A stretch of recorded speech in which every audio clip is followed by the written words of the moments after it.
Marido descobriu a traição da esposa com vários homens por meses. Bem-vindo ao canal Traições Secretas, quando a confiança se quebra e a verdade aparece.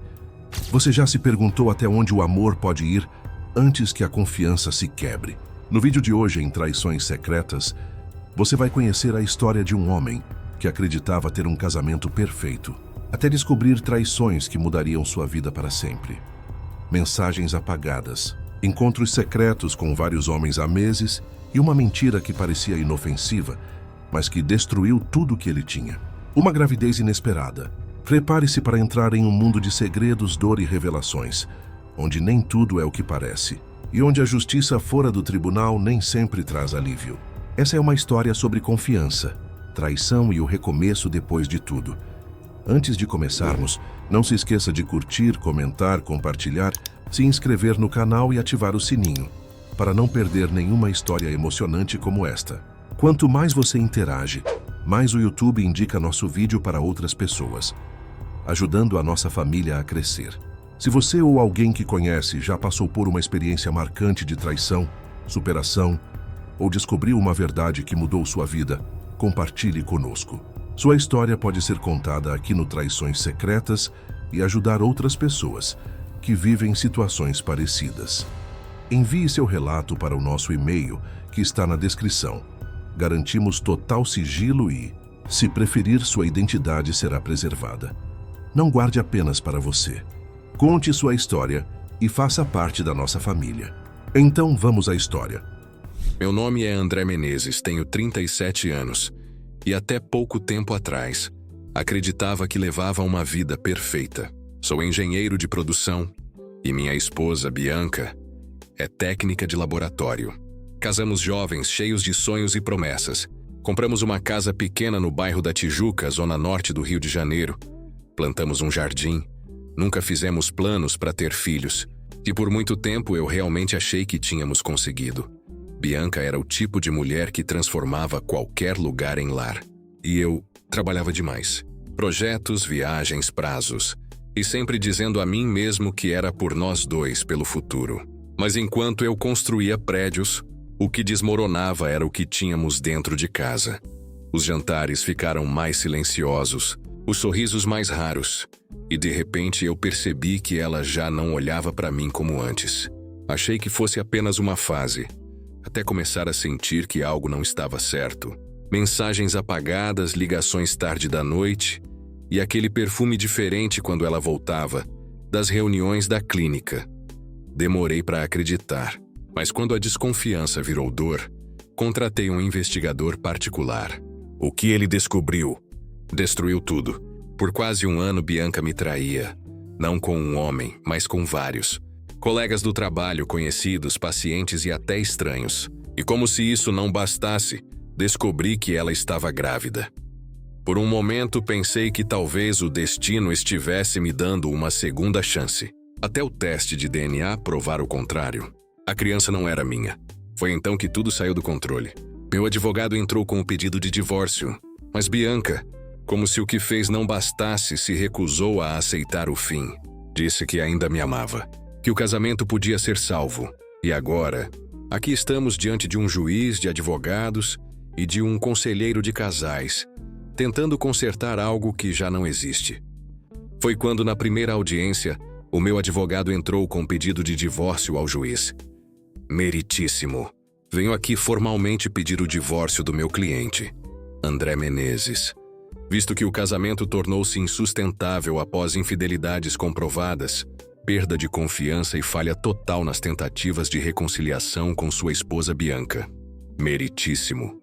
Minha cliente não deseja se divorciar e está pedindo ao tribunal que ordene aconselhamento. Ela acredita que o casamento é forte o suficiente para superar essa questão com um pouco de ajuda. Isso foi o advogado dela falando, sendo ela Bianca, minha quase ex-esposa. Se dependesse de mim, meu advogado se levantou. Meritíssimo. Um caso de um ano com vários homens, que resultou no nascimento de uma criança, dificilmente é apenas uma questão, especialmente quando os testes de DNA confirmam que a criança não é do meu cliente. Não vemos sentido em prolongar essa farsa de casamento. Aconselhamento não mudará nada. É precisamente por causa da criança que estou inclinado a ordenar aconselhamento. Uma criança precisa de um lar estável para crescer, respondeu o juiz. Se você acha que eu vou criar o filho bastardo dessa mulher traidora... Interrompi em voz alta. Meu advogado se encolheu. O juiz bateu o martelo. Uma palavra e eu o considerarei em desacato ao tribunal, gritou ele para mim. Estou ordenando 1 mês de aconselhamento, com 2 sessões por semana. Você comparecerá, Sr. Menezes, ou enfrentará as consequências. Ele me lançou um olhar breve e depois bateu o martelo novamente. Isso é tudo. Bianca, minha quase ex-esposa, tinha uma expressão de satisfação no rosto quando entrei no consultório do conselheiro. Sou o Dr. Tavares, mas você pode me chamar de Henrique. Posso chamá-lo de André? Ele sorriu para mim. Não, não pode. Você se dirigirá a mim como o Sr. Menezes, respondi. André, não há necessidade. Bianca começou. E você não fala comigo de jeito nenhum, retruquei para ela. Acho que precisamos nos acalmar, disse o Dr. Tavares. Por favor, Sr. Menezes, sente-se. Ele gesticulou em direção a uma das 2 cadeiras colocadas lado a lado, em frente à sua mesa. Arrastei minha cadeira cerca de 2 metros de distância de Bianca e me sentei. Henrique suspirou. Tudo bem, então. Ele começou. Não ouvi o resto, pois tirei meus fones de ouvido e comecei a ouvir música no meu celular. Henrique apenas me olhou por um momento antes de se virar para falar com Bianca. Não ouvi o que ele disse, então continuei mexendo no celular, ouvindo minha música. Depois de cerca de 15 minutos, percebi Bianca se levantar. Ela me lançou um olhar duro e saiu furiosa do consultório. Tirei meus fones de ouvido. Certo, doutor, ótima sessão. Vejo você na quinta-feira. Estou cancelando as sessões e enviando meu relatório ao juiz. Melhor ainda, e com isso saí do consultório. O juiz estava claramente insatisfeito. Me deu um motivo para eu não considerar seu cliente em desacato e exigiu, olhando fixamente para meu advogado. Meritíssimo, o senhor ordenou que meu cliente comparecesse às sessões, e ele cumpriu ao comparecer à primeira, conforme ordem. Foi o conselheiro quem cancelou as sessões restantes. O relatório do conselheiro afirma claramente que seu cliente não fez nenhum esforço para participar da sessão. Ele colocou fones de ouvido e os ignorou o tempo todo. Retrucou o juiz. A ordem exigia sua presença, argumentou meu advogado. Ele compareceu. Como o conselheiro concluiu que mais sessões seriam ineficazes, solicito que o senhor conceda divórcio conforme pedido. De jeito nenhum, respondeu o juiz. Estou ordenando mais 4 semanas de aconselhamento. O senhor Menezes comparecerá e participará das sessões. O consultório estava disposto exatamente da mesma maneira quando cheguei. 2 cadeiras, cerca de 30 centímetros de distância uma da outra, estavam viradas para a mesa do doutor. Ele estava sentado atrás dela. A mesa estava vazia, exceto por um bloco de notas amarelo e uma foto de uma mulher, provavelmente na casa dos 30, com uma criança que parecia ter cerca de 6 anos. Senhor Menezes, disse o doutor, por favor, sente-se. Mais uma vez comecei a mover a cadeira. Bianca lhe tentou me impedir, e eu recuei. Estou avisando a ambos que qualquer contato físico será considerado um ataque respondido com a força apropriada, eu disse. Bianca ofegou recuando. Continuei movendo a cadeira e depois me sentei. Mais uma vez tirei meu celular. Senhor Menezes, o juiz ordenou que você participasse desta sessão, lembrou-me o doutor. Estou ciente, eu disse. Estou usando meu celular para gravar a sessão e provar minha participação. Meu advogado me informou que alguns conselheiros podem ter suas próprias agendas. Como minha quase ex-esposa está consultando você há algum tempo, acredito que você possa já ter formado um relacionamento com ela, o que pode ser tendencioso contra mim. E se eu não quiser que você grave a sessão? Perguntou o doutor. Então vou voltar ao tribunal e solicitar um conselheiro diferente. Respondi. Tenho essa opção. Ainda não fiz isso porque causaria ainda mais atrasos. Bianca, como você se sente sobre a sessão ser gravada? Perguntou o doutor. Tanto faz. Ela respondeu, acenando com a mão de forma displicente. Podemos apenas começar. Certo, disse o doutor. O que eu gostaria de fazer para começar, antes de mais nada? Posso fazer uma pergunta? Interrompi. Claro, ele respondeu. Você pode fazer perguntas a qualquer momento. Talvez eu peça para esperar em certas partes do processo, mas agora, vá em frente. Ele sorriu para mim, encorajando. Você já dormiu com ela? Bianca ofegou, mas Henrique permaneceu imperturbável. Não. Ele respondeu calmamente. Bianca e eu nunca tivemos e nunca teremos qualquer intimidade. Seria inapropriado, mesmo se eu não fosse casado e feliz. Essa resposta atende sua pergunta? Eu assenti. Acreditei nele. E provavelmente era um dos poucos homens que Bianca lhe conheceu no último ano que não dormiu com ela. Certo. Como eu estava dizendo, quero começar definindo nossas expectativas. Já conversei com Bianca algumas vezes, então gostaria que ela explicasse o que espera alcançar nessas sessões e qual é o resultado desejado. Enquanto ela estiver falando, peço que você evite fazer comentários ou perguntas até que ela termine. Depois que Bianca compartilhar seus objetivos, pedirei que você faça o mesmo. Fiquei em silêncio, segurando qualquer comentário. Evitei olhar para Bianca enquanto ela começava. Primeiramente, André, ela começou. Não fale comigo, Rosnei. Bianca, fale comigo, disse Henrique. Diga-me o que você gostaria que o Sr. Menezes ouvisse. Eu queria que ele soubesse quanto estou profundamente arrependida por tê-lo machucado. Eu entendo que o que fiz foi errado, mas eu estava tão sozinha, com todo o tempo que ele passava no trabalho e em viagens de negócios. Agora percebo o quanto causei dor. E se eu pudesse voltar no tempo e mudar o passado, faria de tudo para consertar. Eu o amo mais do que qualquer coisa no mundo. Acredito sinceramente que podemos superar isso, se ele apenas me der outra chance. Eu provaria a ele que posso ser a melhor esposa que qualquer homem poderia esperar. Poderíamos criar nosso filho juntos e dar a ele uma vida maravilhosa. Talvez até ter outro filho. Quero que fiquemos juntos, e sei que podemos superar isso. Eu acredito que podemos. Henrique sorriu para Bianca. Certo, obrigado, Bianca. Agora é sua vez, André. Quero dizer, Sr. Menezes.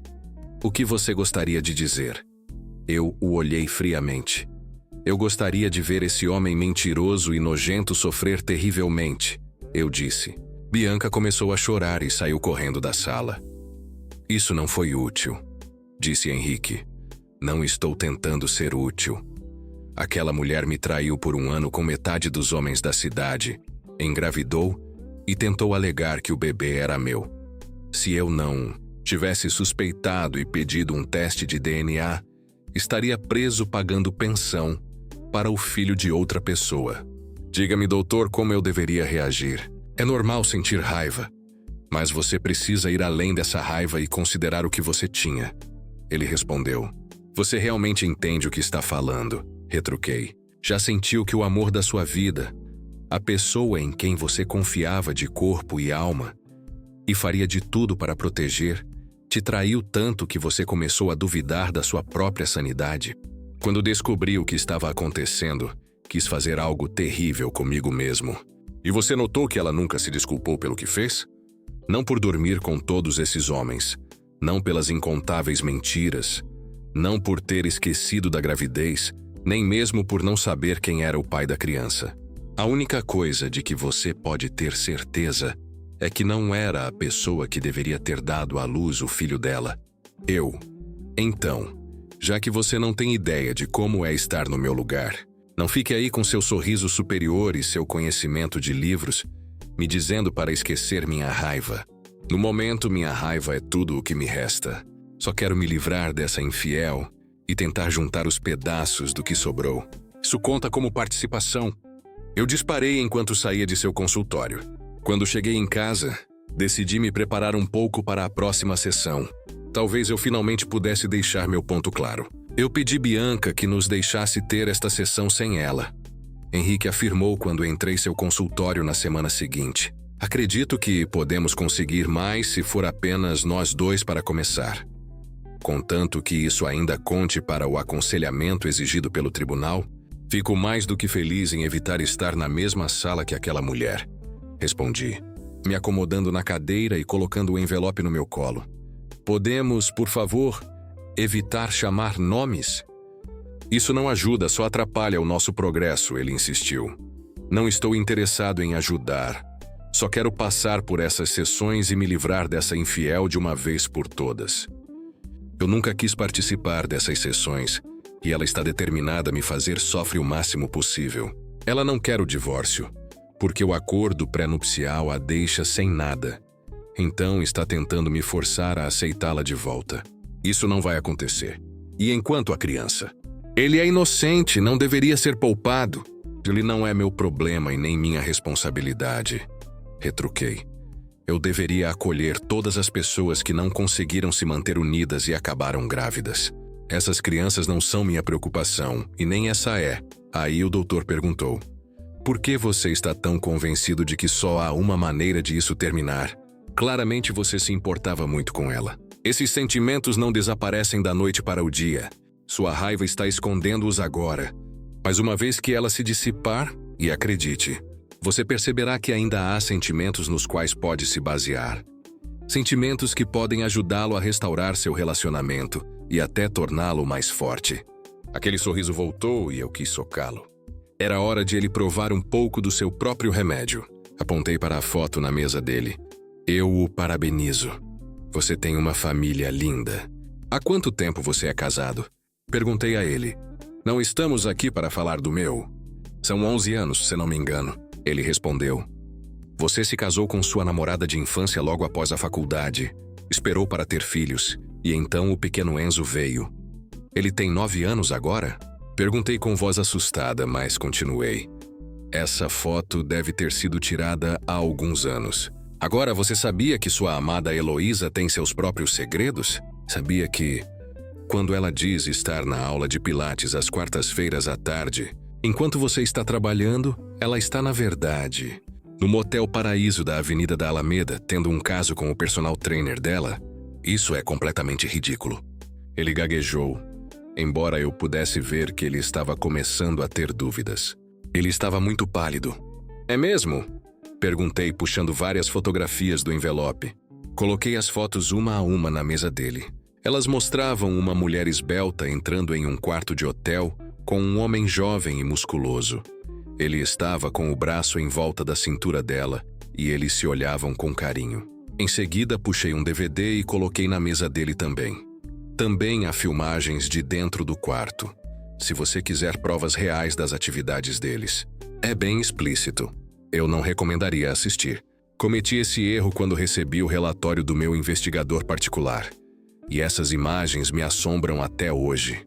Ele parecia estar prestes a vomitar. Ah, e mais uma coisa, eu disse. Enzo não. Ele respondeu em voz baixa. Por favor, meu Deus, não. Puxei um relatório de DNA do envelope. Parece que o instrutor de fitness não é o primeiro. Ele pode ser muito jovem para ser o pai de Enzo. Mas seja quem for o pai, com certeza não é você. Eu disse suavemente. Ele se levantou e correu para o que presumia ser um banheiro ao lado de seu escritório. Ouvi vomitar alto no vaso sanitário. Você entende agora? Perguntei enquanto ele voltava para a sua cadeira, lágrimas escorrendo pelo rosto. Ele me olhou com os olhos vazios. Você consegue ver a dor que ela me causou e por que preciso tirá-la da minha vida? Ele assentiu fracamente. Bom, eu disse, mas tem mais uma coisa que você precisa saber. Um olhar de pavor cruzou seu rosto. O que mais? Ele perguntou com a voz cheia de desespero. É tudo mentira. Respondi. Nada do que acabei de te mostrar é real, pelo que sei. A sua esposa é tão amorosa e fiel quanto você acreditava. E Enzo é de fato o seu filho. Mas e as fotos? Ele questionou. Foi tudo Photoshop. É impressionante o que se pode fazer com alguns posts da rede social e um pouco de esforço. Respondi sombriamente. Se alguém competente as examinasse, confirmaria que são todas falsas. Puxei mais fotos do envelope para provar. Aqui estão os originais que usei para criá-las. O rosto dele começou a ficar vermelho e me perguntei se ele estava prestes a me agredir. E o DVD? Ele me perguntou. Em branco não tem nada, respondi. E o relatório do teste do DNA? Na verdade, é o relatório do teste de DNA referente ao bebê da cretina traidora. Apenas alterei os nomes e datas. Ele ficou ali atônito por alguns momentos enquanto novas lágrimas começavam a escorrer pelo rosto. Por que você fez isso? O que esperava conseguir destruindo meu casamento e minha vida? Ele perguntou. Essa nunca foi minha intenção. É por isso que te disse logo em seguida que tudo era fabricado. Eu nunca quis que você ou sua família passassem por qualquer dano permanente. Só queria que você, por uma vez, compreendesse verdadeiramente a dor que experimentei. Os sentimentos de perda, raiva e mágoa.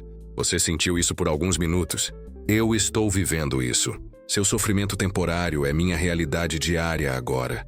Sendo forçado a sentar aqui com aquela mulher, ouvindo-a falar sobre como me ama e quer que eu volte, tendo que reviver essa dor repetidamente.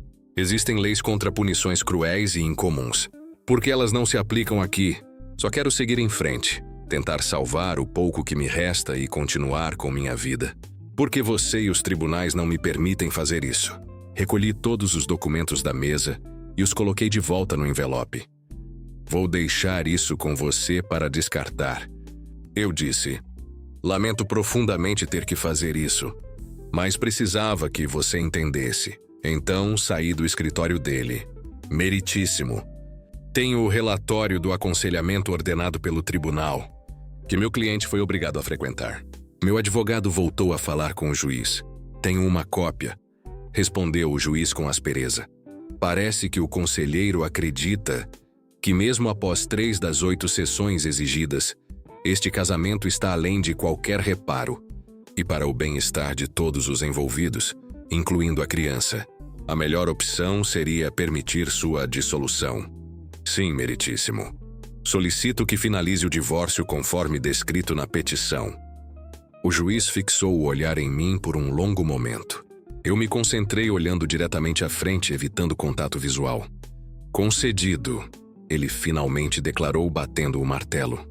Quando saí daquele tribunal, o som do martelo do juiz ainda ecoava na minha cabeça. Era o som do fim. Não só de um casamento, mas de tudo o que eu pensei ser. O divórcio foi concedido, e com ele veio uma sensação estranha. Não era alívio. Era vazio. Um tipo de silêncio que grita por dentro. Bianca não me olhou ao sair da sala. Nenhuma palavra, nenhum último adeus. E talvez tenha sido melhor assim. Afinal, depois de tudo que dissemos, não havia mais nada que pudesse ser dito. Dirigi sem rumo por horas, até parar num parque qualquer. Vi pais brincando com os filhos, casais rindo, e me perguntei em que momento tudo se perdeu. O que a traição realmente rouba não é só confiança. É a capacidade de sentir amor sem medo. Pensei no Dr. Henrique, no olhar dele quando descobriu a mentira que eu mesmo criei.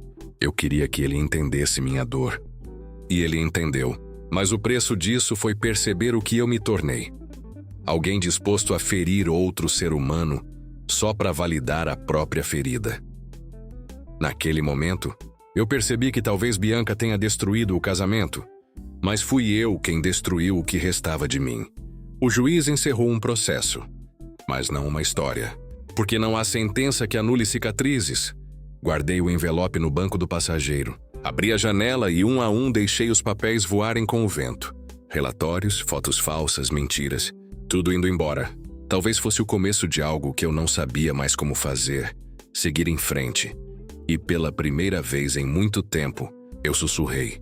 Não para ela, não para o juiz, não para o conselheiro, mas para mim mesmo. Acabou, André. Agora recomeça. Conclusão. No fim, não foi o tribunal que decretou o fim do casamento do André. Foi ele, porque às vezes a justiça quis e busca fora. É só o reflexo da guerra que carrega por dentro. André quis que a Bianca sentisse a dor que o destruiu, mas descobriu que a vingança não cura. Só prolonga o que já morreu. Hoje restam apenas o silêncio e o vazio, mas talvez nesse silêncio exista o primeiro passo da liberdade. Bianca seguiu o caminho dela. E André? Ele segue tentando lembrar que Melly era antes de tudo isso começar, porque no fim não é sobre perder alguém. É sobre não se perder tentando provar que ainda sente algo. Se você está acompanhando nossas histórias, E quer ver mais conteúdos emocionantes e impactantes como este? Não se esqueça de dar um like, se inscrever no canal Traições Secretas, para mais história de traições, infidelidade e dramas familiares, e compartilhe a sua opinião nos comentários. Quanto mais você interage, mais o YouTube indica nossos vídeos para outras pessoas. E até a próxima história. Obrigado!